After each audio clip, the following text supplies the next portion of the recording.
When did you know a student wouldn't walk out of your classroom alive?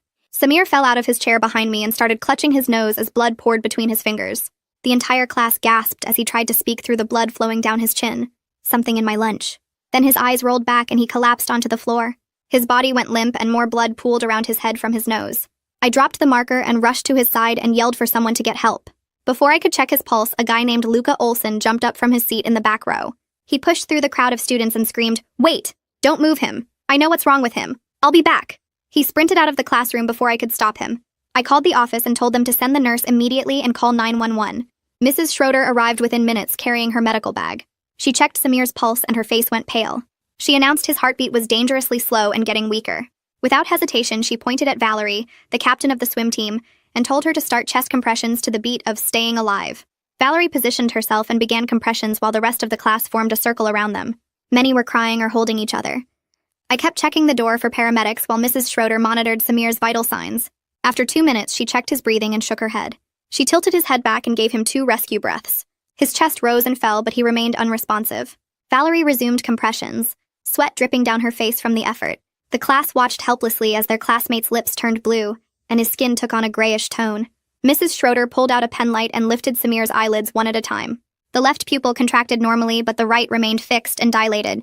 She looked up with a mix of relief and concern, saying he was alive but barely.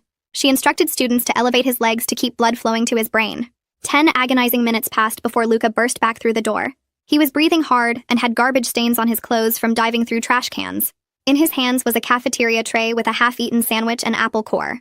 Everyone turned to stare as he set it on a nearby desk. "I found his lunch. Look at the sandwich." We gathered around while 2 students continued CPR on Samir. The sandwich had 2 bites taken out of it, and between the bread and turkey was a layer of something black. Not mold or rot, but a deliberately spread substance that looked like tar. It had a chemical sheen and had partially absorbed into the bread. Luca carefully pulled the sandwich apart, revealing more of the black paste. Some had mixed with the mayo, creating gray streaks.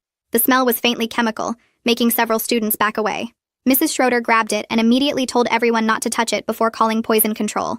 The paramedics finally arrived as she was describing the substance. They took over CPR and started an IV while one bagged the sandwich as evidence. I heard them radio about a possible poisoning case and mention preparing decontamination procedures.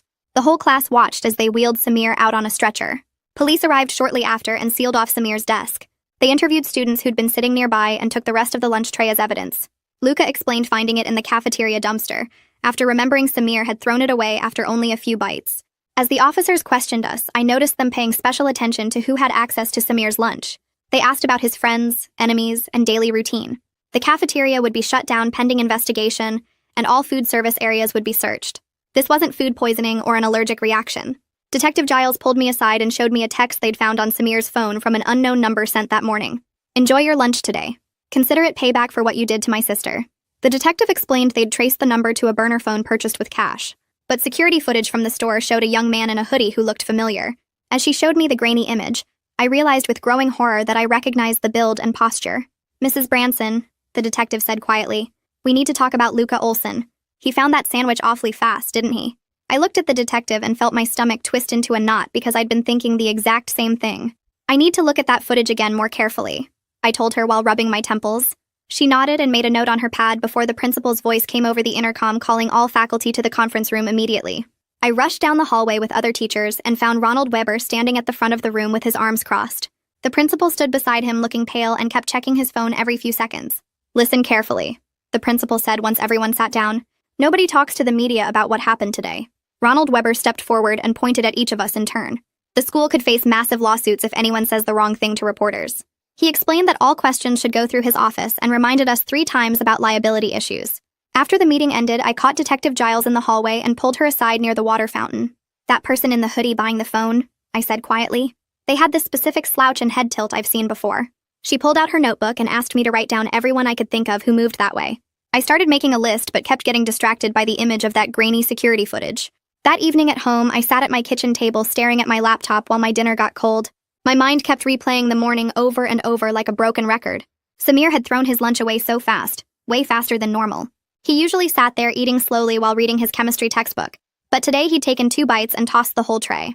My email notification kept pinging and I opened my inbox to find dozens of messages from parents.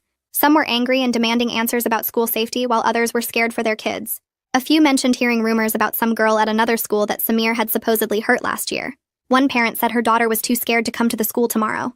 Another threatened to pull their kid out completely if we didn't have better security. My phone rang and Ronald Weber's name appeared on the screen. "You need to write a statement for the district lawyers by tomorrow morning," he said without even saying hello. He reminded me to stick to facts only and avoid any speculation about who might be responsible.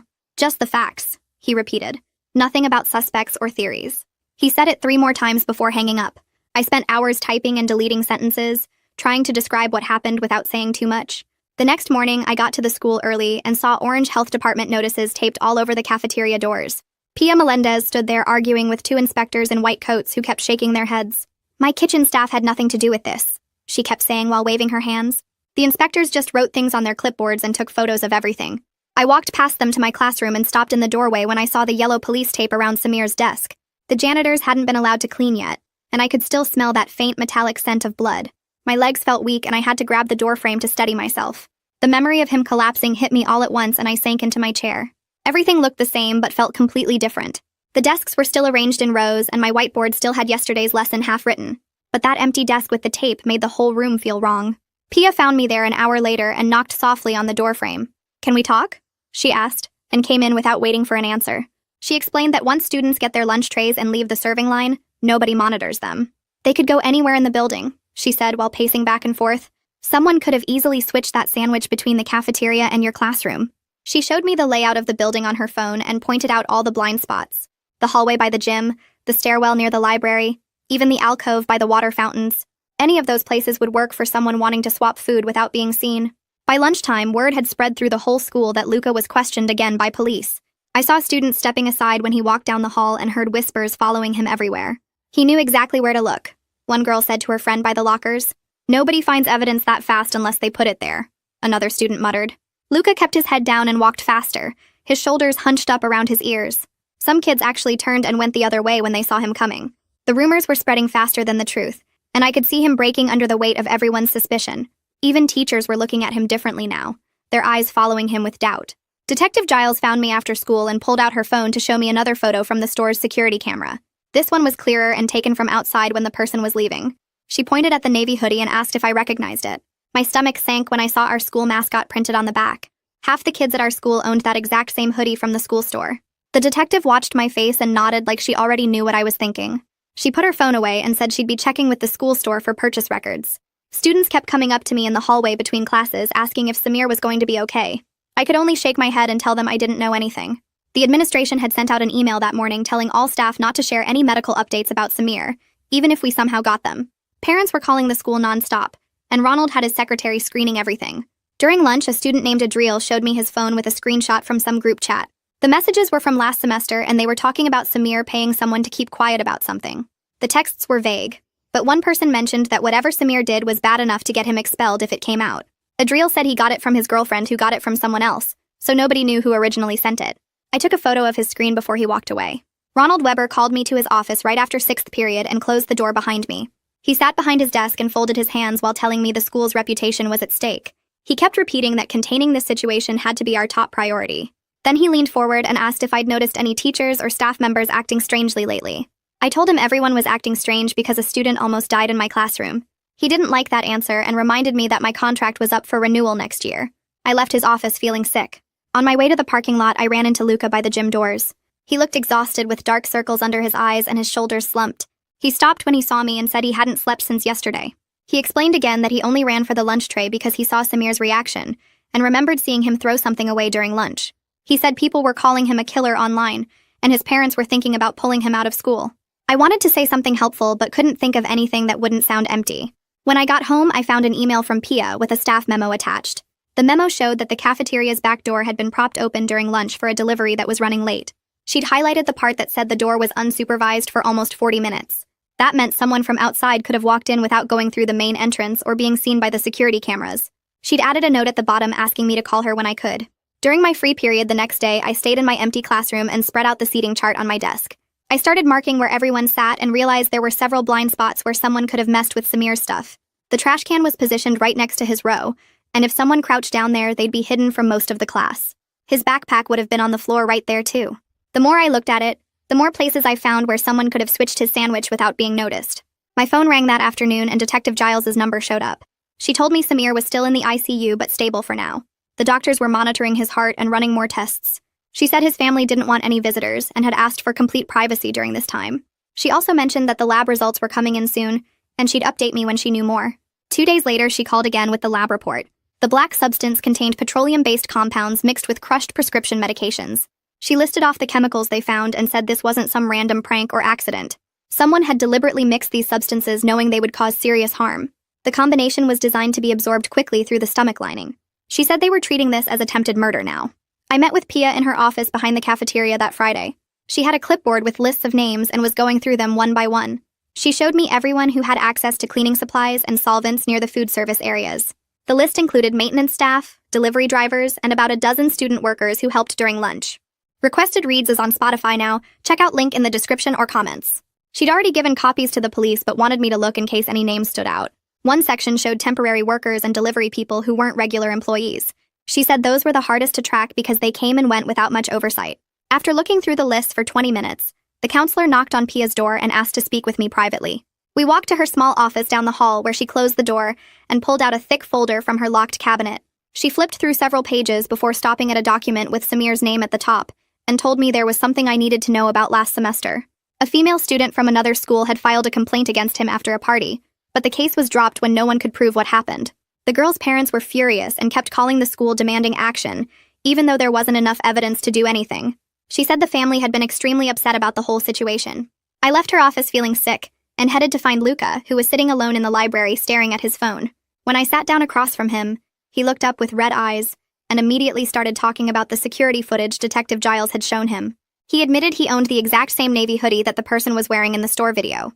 But then he pulled out his phone and showed me photos from his mom's Instagram that morning with timestamps proving he was at a doctor's appointment across town when the burner phone was purchased. The relief on his face when I told him I believed him was obvious. My phone buzzed with a district email marked urgent, and I opened it to find a message from the superintendent's office saying all media requests had to go through Ronald Weber immediately. They were trying to control the story, but I could already see students posting about it everywhere on social media, and the rumors were spreading faster than anyone could manage. That night around 11, I was grading papers when a direct message popped up on my laptop from a student whose username I didn't recognize. They said they'd seen someone in a courier uniform hanging around the cafeteria's back door that morning before school started, and the person had been looking for something specific near the dumpsters. The message disappeared after I read it, and I couldn't find any trace of who sent it. Early the next morning, Detective Giles called while I was making coffee and told me the lab had found traces of shoe polish solvent mixed with beta blockers and antihistamines in the black substance. She explained this exact combination would cause the symptoms Samir showed, including the slow heartbeat and breathing problems. The shoe polish would have masked the taste of the medications while making the whole thing absorb faster through his stomach. I grabbed a notepad and started making a list of everyone who knew Samir's lunch routine well enough to plan this. He always brought turkey sandwiches on B-schedule days, which meant only people familiar with his daily habits would know exactly when to strike. The pattern was so specific that it narrowed down the suspects to people who saw him regularly. I remembered Pia mentioning something about the door lock and went back to check her files where I found a work order from last week. The cafeteria's back door lock had been broken for 7 days, but the repairs kept getting delayed because of budget issues. Pia had complained 3 times about the security risk, but no one listened until now. She was frustrated that her concerns weren't taken seriously when she'd been warning them about this exact problem. 2 days later, Beckett Reyes stayed after class and waited until everyone else left before approaching my desk. He whispered that he needed to tell me something important, but was scared of getting involved. He'd seen someone swap a sandwich at the end of lunch period near the trash cans by the exit. The person had been wearing dark clothes and moved quickly, but Beckett noticed them take something from a bag and switch it with another sandwich on a tray. He was terrified of what might happen if anyone found out he was talking, but felt too guilty to stay quiet any longer. When I asked him to describe anything else he remembered, Beckett pulled out a piece of paper where he'd drawn a sketch. The person had been wearing a distinctive college championship ring on their right hand, with a logo that looked familiar, but I couldn't place where I'd seen it before. The ring had a large stone in the center with text around it, and what looked like a mascot design on the side. He said the person's hand had been shaking slightly when they made the switch. I took the sketch to Pia, who had been going through delivery logs all morning, and she showed me something strange in the records. There was an unscheduled drop-off around lunchtime from a driver who wasn't on the regular route for that day. The signature on the form was just a messy scribble, and the package description section was completely blank, which never happened with legitimate deliveries. The timestamp showed it happened right before lunch started, which would have given someone perfect access to the cafeteria area. Pia said she'd never seen this driver before, and none of the regular staff recognized the name on the log. The whole thing felt wrong, and we both knew this wasn't just some random delivery mix-up, but part of something planned. Ronald Weber was waiting for me outside my classroom the next morning with his arms crossed and that look he gets when he's about to lecture someone. He pulled me into an empty conference room and shut the door hard enough that the blinds rattled against the window. He started pacing back and forth while telling me the district was getting nervous about liability issues with me asking so many questions. His face got redder as he talked about how I needed to let the police handle their job and stop playing detective before I created legal problems for everyone. He slammed his hand on the table and said if I kept investigating on my own, he'd have no choice but to put me on administrative leave immediately. I nodded and left, but went straight to my computer where an email from the cafeteria vendor was waiting in my inbox about their delivery schedules. The message mentioned they'd had a temporary courier named James covering routes all week, but nobody seemed to have his full contact info on file. The vendor said James had been hired through a temp agency, and they were still trying to track down his background check paperwork from their files. I printed the email and walked down the hall to find Luca sitting alone in the library with his head in his hands looking exhausted. When I asked him where he'd been during lunch period yesterday, he pulled out his phone and showed me messages from the robotics club advisor. The timestamps proved he'd been helping set up equipment in the lab during the exact time someone would have switched the sandwiches in the cafeteria. He scrolled through photos showing him carrying circuit boards and soldering irons with other club members visible in the background working on their projects. Relief washed over his face when I told him this was good proof, but then his shoulders slumped again as he talked about the looks he was getting. My phone buzzed with a call from the hospital saying they had an update on Samir's condition that the family wanted shared with the school. The nurse explained that Samir had briefly needed a ventilator when his breathing got too shallow, but was now breathing on his own again. They were still running tests to identify all the substances in his system and figure out if there would be any long-term effects from the poisoning. She said his heart rate was stable now, but they'd be monitoring him closely for at least another week before considering discharge to home care. I found Pia by the loading dock after school where delivery trucks were pulling in with tomorrow's food shipments for the cafeteria. She looked guilty as she admitted she sometimes props the back door open herself when deliveries run late and she needs quick access. The delivery schedule was so tight that following all the security protocols would mean food wouldn't be ready in time for lunch service. She showed me the clipboard with delivery times and I could see there was barely 5 minutes between trucks arriving and needing to be unloaded. Her hands shook as she explained how she'd been doing this for months, without thinking it could be a security risk until now. An official notice from the district's legal team was waiting in my mailbox when I got back to my classroom that afternoon. The letter stated that Samir's family was considering civil action against the school for failing to provide adequate security and supervision.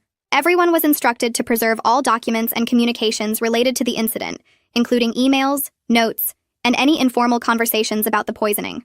The lawyers wanted everything documented in case depositions were needed, and warned us not to delete anything that might be considered evidence later. Beckett stayed after class again the next day, and waited until we were alone before telling me his sister went to another school nearby. She knew the girl from the rumors about Samir, and had heard there was a video that circulated briefly before being deleted from phones. Nobody had saved proof of what happened, but multiple students remembered seeing it and talking about how bad it looked for Samir's reputation. Beckett's sister said the girl's family had been furious when the school wouldn't take action without concrete evidence of what Samir had supposedly done.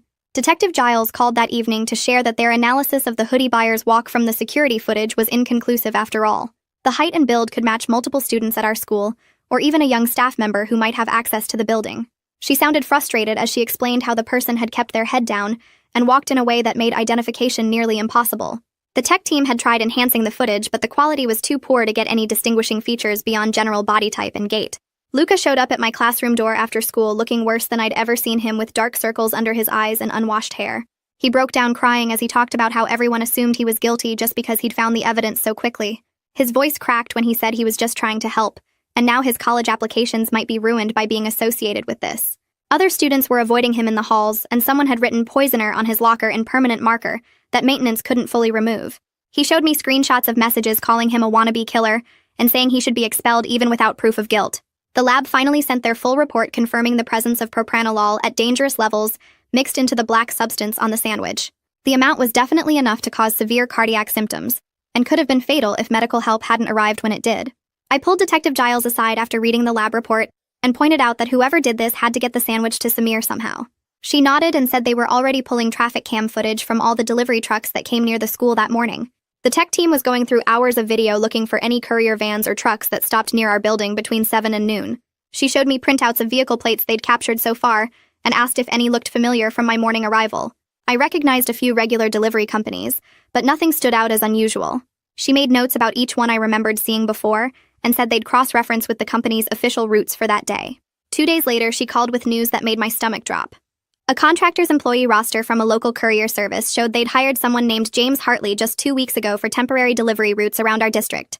His emergency contact form listed a sister who went to Roosevelt High, the school just 15 minutes from ours. The timing was too perfect to be coincidence since he'd started right before the poisoning happened. Detective Giles said she was heading to his apartment that afternoon to question him, and would update me after. She called me that evening and her voice was tight with excitement. Hartley had answered the door wearing a college championship ring that matched exactly what Beckett had described down to the logo and year engraved on it. When she asked about his deliveries to our school, he claimed he only made drops to the loading dock and never went inside the building itself. He said he left packages with whoever was working the dock that day and got signatures on his electronic pad before leaving. She pressed him about the morning of the poisoning, and he stuck to his story about staying outside the whole time. But she noticed he kept touching the ring nervously whenever she mentioned Samir's name or asked about the cafeteria access. The next morning brought more evidence when the tech team finished analyzing phone tower data from the burner phone. The pings showed it moving along Hartley's exact delivery route that morning, hitting towers near each of his scheduled stops. Later that same day, it pinged at a strip mall where credit card records showed Hartley had bought lunch during his break. The timeline was matching up too perfectly for this to be someone else using the same route by chance. Detective Giles said they needed just a bit more evidence before they could arrest him. That same afternoon, I found out through an email from Ronald Weber that Luca had been suspended pending the investigation's outcome, even though there wasn't any real evidence against him. The email said it was for his own safety and the safety of other students, but I knew it was really about protecting the school from liability. I checked social media that night and wanted to throw my phone across the room. Students were posting horrible things about Luca, calling him a wannabe killer and saying he should be expelled or worse. Someone had started a petition to ban him from graduation, and it already had over 200 signatures. The comments under his old Instagram posts were brutal, with people saying they always knew something was off about him. His mom had posted asking people to stop harassing her son, and someone had responded by posting her work address. I screenshot everything to send to Detective Giles as evidence of how badly this was affecting an innocent kid. Beckett came to my classroom before school the next day looking pale and shaky. He'd given his formal statement to police the night before, describing the ring and courier uniform in detail for the official record. The detective had recorded everything and had him sign multiple forms confirming his testimony was true. He told me the school counselor had put him in some kind of safety plan because he was scared someone might come after him for speaking up. They'd changed his schedule so he could leave through different exits and avoid the main hallways between classes. His parents were thinking about pulling him out for the rest of the year if things got worse. That afternoon, Pia found me in the teacher's lounge and mentioned something that made everything click. She remembered a delivery guy matching Hartley's description had asked her for directions to the service entrance 2 days before Samir got poisoned. She hadn't thought anything of it at the time since new drivers often got confused by our building's layout. But now she realized he'd been scoping out the entrances and learning where he could get in without being noticed. She'd already called Detective Giles to add this to her statement. The arrest happened that evening when police searched Hartley's car with a warrant. They found a container of shoe polish in his trunk, along with a prescription bottle of propranolol that had someone else's name scratched off the label. The tech team pulled data from the burner phone they'd recovered, and the text messages matched word for word with the threats Samir had received that morning. There were other texts, too. Angry rants about his sister and how the school had failed her. Detective Giles called to tell me they had enough for attempted murder charges. The next morning, I stormed into Ronald Weber's office without knocking and told him Luca's suspension needed to be lifted immediately. I showed him the arrest report and said if he didn't clear Luca's name right now, I'd go to the school board myself and tell them how he'd suspended an innocent student to cover the school's ass. He tried to argue about procedures and investigations, but I cut him off and said the evidence was clear that Hartley did it, not Luca. I threatened to call the local news and tell them about a student being punished without any evidence while the real criminal was already in custody. Weber's face went red, but he picked up his phone and called someone about reversing the suspension immediately. Later that day, Detective Giles called with the final piece of the puzzle. Hartley had confessed during interrogation that his sister was the girl who'd filed the complaint against Samir last year at Roosevelt High. When the school didn't do anything because there wasn't enough evidence, he decided to take matters into his own hands to make Samir understand what real fear felt like. He'd been planning it for weeks, getting the job at the courier company specifically to access our school, and studying Samir's routine until he knew exactly when and where to make the switch. The hospital called the next morning with an update that made my stomach drop. Samir was finally off the ventilator, but the doctors said he'd need weeks of cardiac monitoring and might have cognitive effects from the oxygen deprivation during those critical minutes. His mom sent another email saying his recovery would be long and complicated with physical therapy and regular brain scans to check for damage. I spent my lunch period looking for Luca and found him sitting alone in the library corner where nobody else ever went. His backpack had new graffiti on it, and someone had scratched something nasty into his locker that morning. I sat down across from him and apologized for doubting him, even if I never said it out loud. He looked up from his book and said he knew people would always wonder if he was somehow involved no matter what the evidence showed. His college acceptance letters were sitting on the table, and I noticed he'd crossed out 3 schools already. Weber called me to his office that afternoon and told me he was lifting Luca's suspension, but wouldn't make any public statement about clearing his name. He kept tapping his pen on his desk while explaining that formally accusing him, then retracting it, could open the school to defamation lawsuits. The paperwork would just say the suspension was reversed due to new information in the investigation. No apology, no acknowledgement of the mistake, just bureaucratic language that protected the school's liability. Pia caught me in the hallway later and showed me the new protocols she'd already started implementing. Every delivery driver would now have to check in at the main office and wear a bright orange visitor badge that couldn't be hidden. She'd also installed new locks on all the service doors that couldn't be propped open anymore. The maintenance guys were complaining about having to use their keycards every single time, but she didn't care. She walked me around to show where she'd put chains on the dumpster lids too, so nobody could dig through them looking for evidence or planting something. Detective Giles called that evening to tell me Hartley would face attempted murder charges. But there was a problem. His sister refused to participate in the case at all, and just wanted to move on with her life without more trauma. Without her testimony about what happened with Samir last year, the motive would be harder to prove in court. The detective sounded frustrated but said they had enough physical evidence to proceed anyway. I spent that night thinking about how fast the rumors had spread and poisoned Luca's reputation before we knew anything. The group chats and social media posts had convicted him within hours based on nothing but suspicion. I decided I needed to address this with my students when classes resumed the next week. We arranged the desks in a circle for our first class back, and I told everyone we could express our fears and anger without naming any suspects or victims. Many students were struggling with feeling unsafe in a place they'd always thought was secure. Some cried while talking about watching Samir almost die on our classroom floor. Others admitted they didn't trust the cafeteria food anymore, and were bringing sealed lunches from home. A few mentioned their parents wanted to transfer them to private schools. Luca raised his hand halfway through and explained that he'd noticed something was off about the sandwich, because the black substance was visible from the side when Samir set it down. He'd remembered seeing Samir throw it away unusually fast, and that's what made him run to check the dumpster. The other students finally started seeing him as observant instead of suspicious. Several apologized for the things they'd posted online about him. After class, I asked Beckett to stay behind and thanked him privately for his courage in coming forward with what he saw.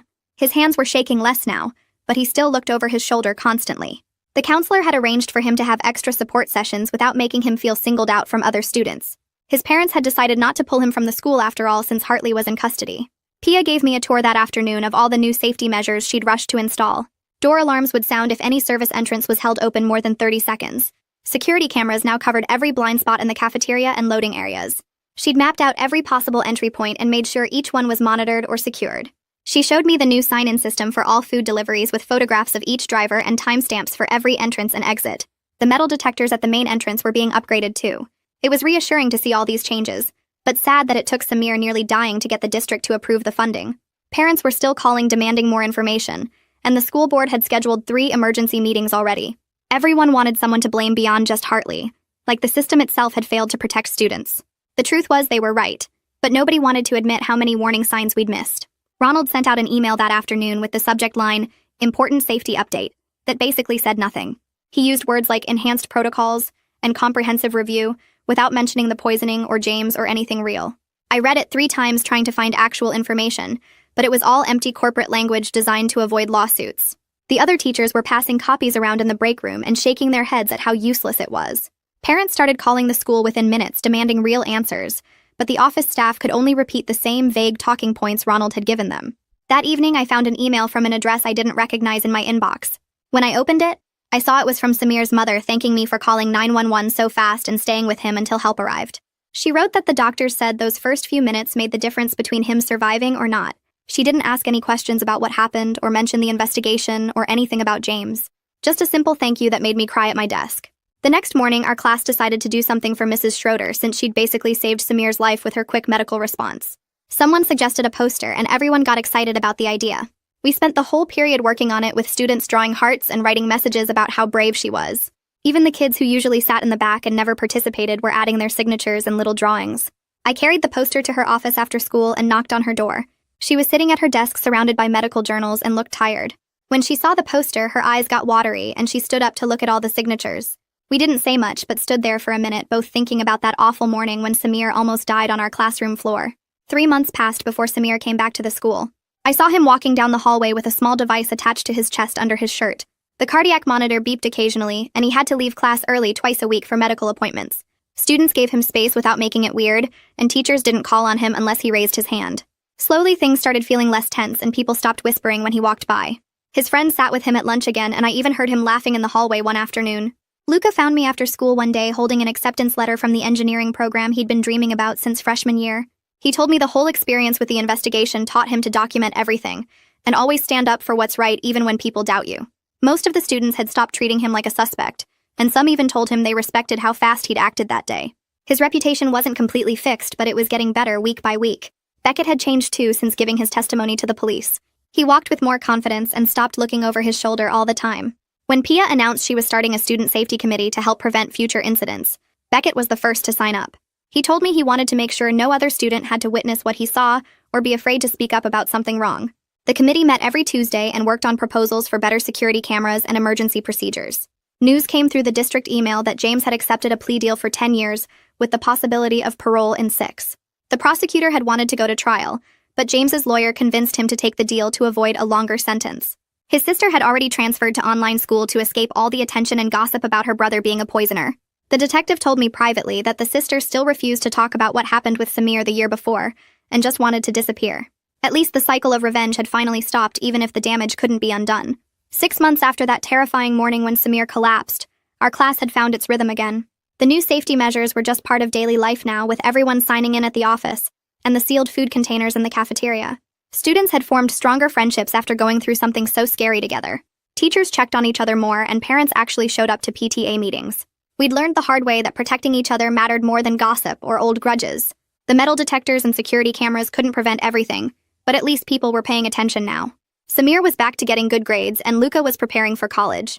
Beckett's safety committee had gotten 3 of their proposals approved by the school board. Even Ronald had started actually listening when teachers raised concerns, instead of just worrying about liability. We weren't the same school we'd been before the poisoning, but maybe we were better in some ways.